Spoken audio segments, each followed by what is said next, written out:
कैसे हैं क्लैटर्स। मैं एक बात सीधी बोलूँगा, अगर आप ये वीडियो देख रहे हैं तो या तो आपका मॉक का स्कोर गिर रहा है या फिर आपका दिल गिर रहा है, और दोनों को उठाना मेरा काम है। नमस्कार, मैं हूं नयन। आज आज का ये वीडियो मैं एक बार फिर आप सभी की रिक्वेस्ट पे बना रहा हूं, जिसका पर्पस मोटिवेशन देना नहीं है, जिसका पर्पस आपके रियल कंसर्न्स को सॉर्ट आउट करने का है। आज का ये जो वीडियो है, इसके जरिए मैं आपके लिए एक सर्जरी लेकर आया हूं। आपके सर्जरी अब करना ज़रूरी था। जब क्लैट में दिन कम बचे हैं तो एक ही चीज़ थी कि आपकी सर्जरी करना बहुत बहुत बहुत ज़रूरी इस वक्त हो गया था। सर्जरी आपके मिथ की, सर्जरी आपके फियर की, और तुम्हारी जो सोच है कि मैं नहीं कर पा रहा हूं या मैं नहीं कर पा रही हूं, उस सोच की सर्जरी। सोच बदलेगी, स्कोर बढ़ेगा, और 10 दिन में ये 20-30 मार्क्स जो आपको पीछे कर रहे हैं वो भी बढ़ेंगे। बस फॉलो करिए एंड तक। आज आप ही की स्ट्रेटेजीज। सबसे बड़ा सवाल, मार्क्स क्यों गिर रहे हैं। अधिकतर बच्चे मुझसे यही बोल रहे हैं कि हम 90s में स्कोर कर रहे थे, अचानक से 70s में करने लग गए।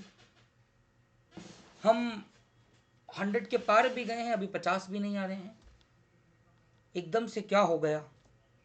और नेशन वाइड सभी के साथ में क्या हो गया क्लैटर्स।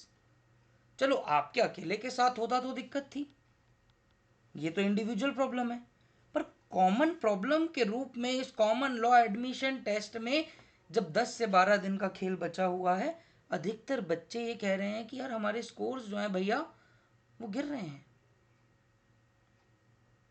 बहुत दिन तक मैं सोच रहा था, पिछले वीडियो के दौरान तो मैं स्ट्रेटेजी ही बना रहा था उस चीज़ की, पर फिर मुझे लगा स्ट्रेटेजी में कमी है और एकदम से मैंने टॉपिक थोड़ा सा बदला।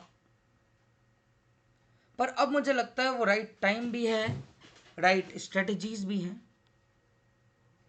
सबसे पहले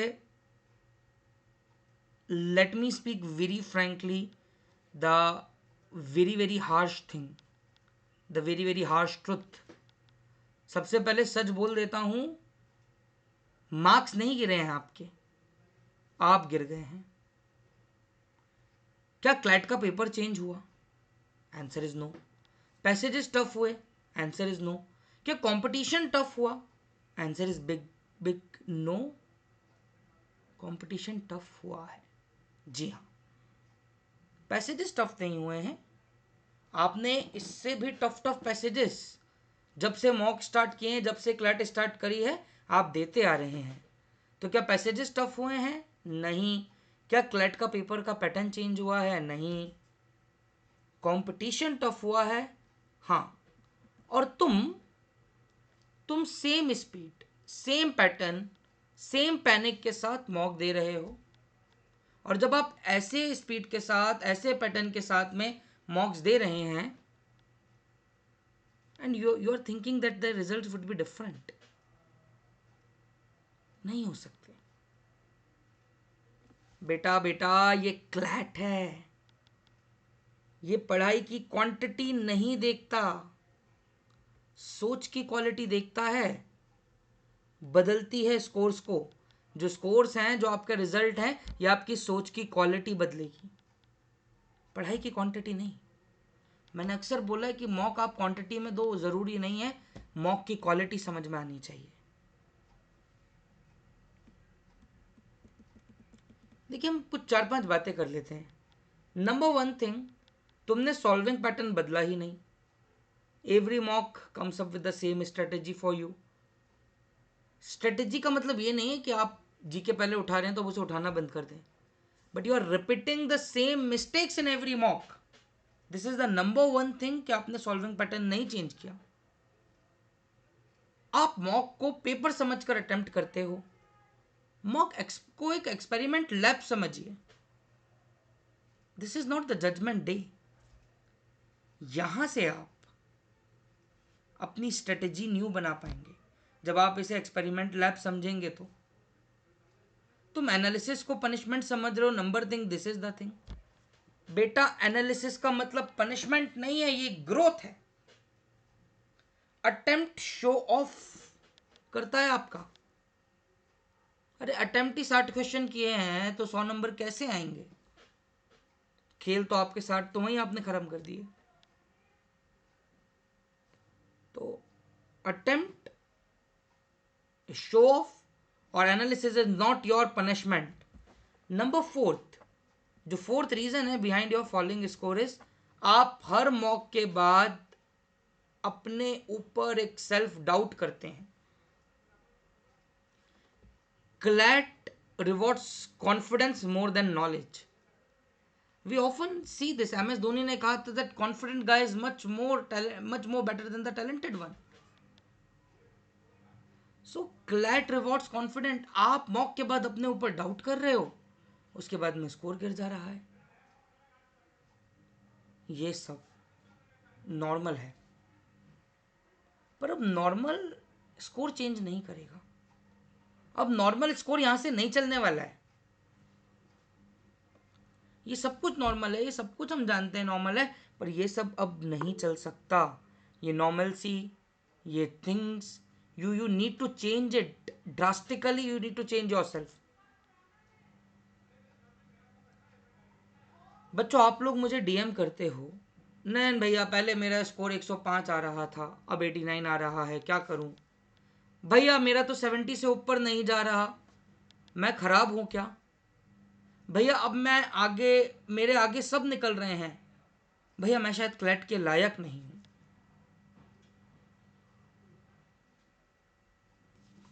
आप गलत नहीं हैं, आप बस थक चुके हैं। You are tired, you are exhausted. Exam से नहीं, डर से थक चुके हैं, कंपैरिजन से थक चुके हैं, प्रेशर से थक चुके हैं, और मॉक के स्कोर बोर्ड से थक चुके हैं। बच्चों किसी को क्लैट क्लियर करने से रोका ही नहीं जा सकता। समझ रहे हो बच्चा? किसी को भी क्लैट क्लियर करने से रोका ही नहीं जा सकता।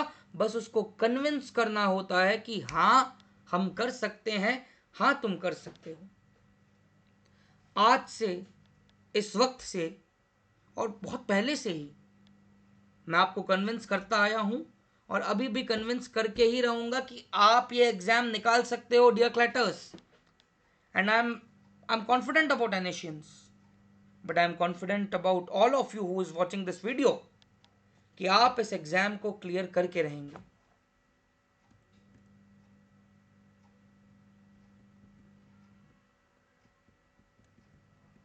देखिए, पहले 10 मिनट एक जीके सेक्शन को आप स्कैन कर लो, थोड़ा सा इंग्लिश सेक्शन भी स्कैन कर लो साथ में। पहले पिक करो इजी क्वेश्चंस जो डुएबल हो। 5 से 8 मार्क्स यहीं आपको फ्री में मिल जाएंगे इस स्कैनिंग में ही। और आपने वो सेक्शन भी सॉल्व कर दिया, वो भी आपको एक एडवांटेजेस पोजीशन पर लेकर आएगा। देखो जरा पेपर में क्या लीगल टफ लग रहा है। बस क्वेश्चन के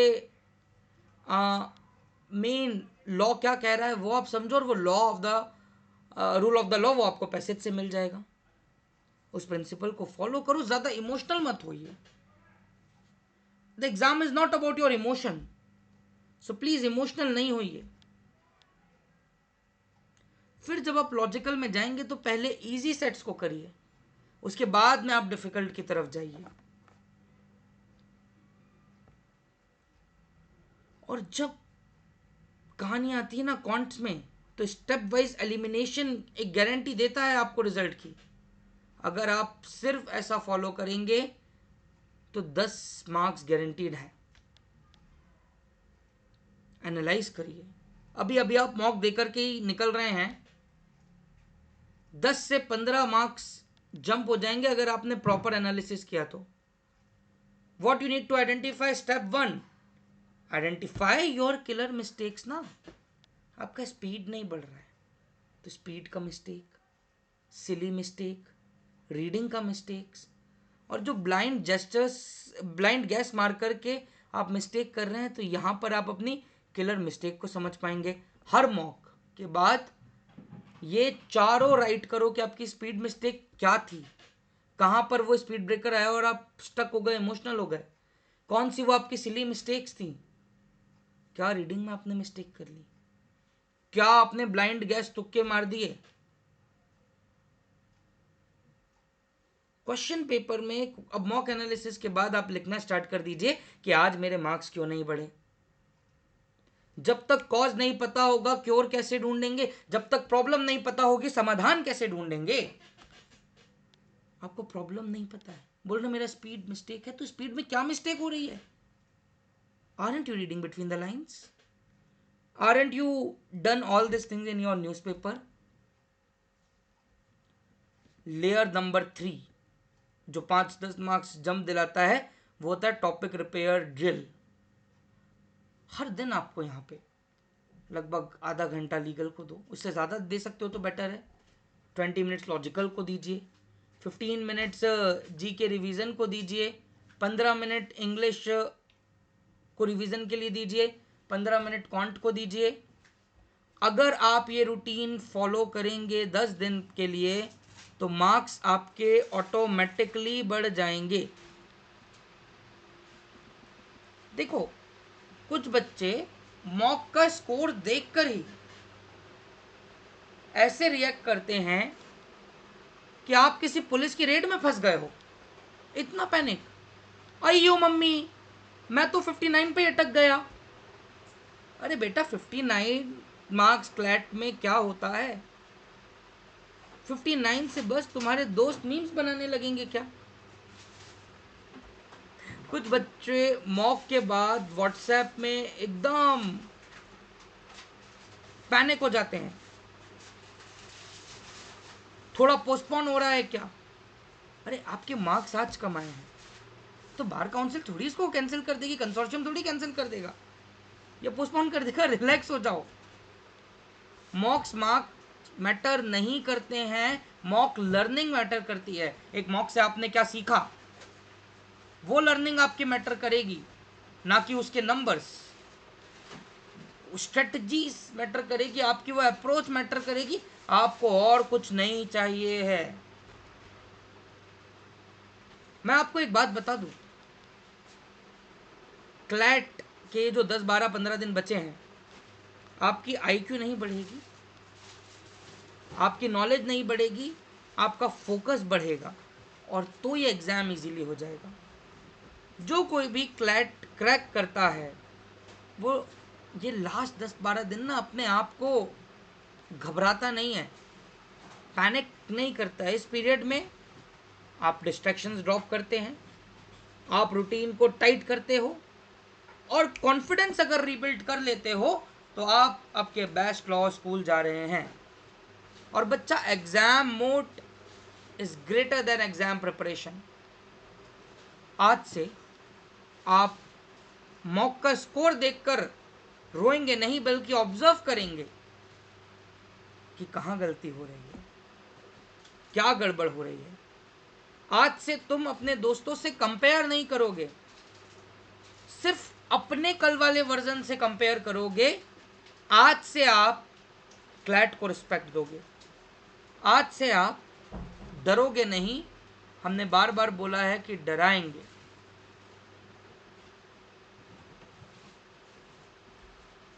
मॉक देने के बाद में उसका एनालिसिस करें, रिवीजन करें जीके का, दिन में कुछ लीगल के सेट्स लगाएं, लॉजिकल के सेट्स लगाएं, एडिटोरियल अभी भी जारी रखें। हो सकता है आप 5 एडिटोरियल कर रहे थे, एक आधी करें, पर यू मस्ट अवेयर कि आपके आसपास क्या चल रहा है। रीडिंग प्रैक्टिस करें, तेज रीड करने का, और क्वांटिटेटिव टेक्निक्स की भी यहाँ पे प्रैक्टिस करनी है। ये प्रैक्टिस ही है जो आपके मॉक को परफेक्ट बनाएगी, आपके रियल एग्जाम को परफेक्ट बनाएगी। पास्ट ईयर क्वेश्चंस देखिए, एंजाइटी मैनेजमेंट करिए, और ये 10 से 12 दिन 20 से 30 मार्क्स बढ़ाना नॉर्मल बात है। मैं अपने एक्सपीरियंस से बोल रहा हूँ कि लास्ट का जो टाइम है, यहाँ नंबर बढ़ते हैं, यहाँ पर बूस्ट मिलता है आपको।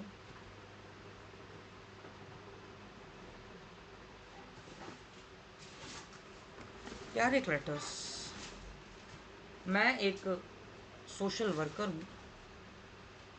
मैं रोज़ सोसाइटी को देखता हूँ, अपनी सिचुएशन से, अपने लाइफ से वो लड़ते हैं, वो जूझते हैं, पर आप लोग तो सिर्फ एक पेपर से लड़ रहे हो और आप जीत सकते हो। आपका मॉक आपका फ्यूचर नहीं डिसाइड करता, आपकी मेहनत आपकी अप्रोच करती है।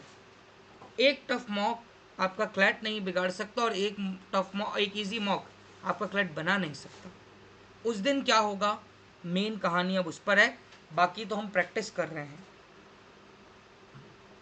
आप में दम है, आप में कैपेसिटी है, आपको खुद नहीं पता कि आप क्या कर लेंगे। अगर आप लास्ट 10 दिन पूरी सिंसेरिटी से काम कर लो, तो मैं गारंटी देता हूँ कि आप ये एग्ज़ाम निकाल लोगे। चाहे आज तुम 60 पे हो, 80 पे हो या 90 पे हो, कोई फ़र्क नहीं पड़ता यार, निकाल लोगे आप ये एग्ज़ाम। तो आप कमेंट लिखिए, आई विल राइज अगेन, क्योंकि भैया आज से आप गिरने नहीं वाले। So I am signing off for this day. See you on the other side in a National Law University. Bye bye, take care, all the very best and do comment, क्योंकि हम आपको सुन रहे हैं, पढ़ रहे हैं, देख रहे हैं, समझ रहे हैं। All the very very best, bye bye, take care, tata. पूरी जील एनर्जी के साथ में लग जाओ, हो जाएगा ये एग्ज़ाम।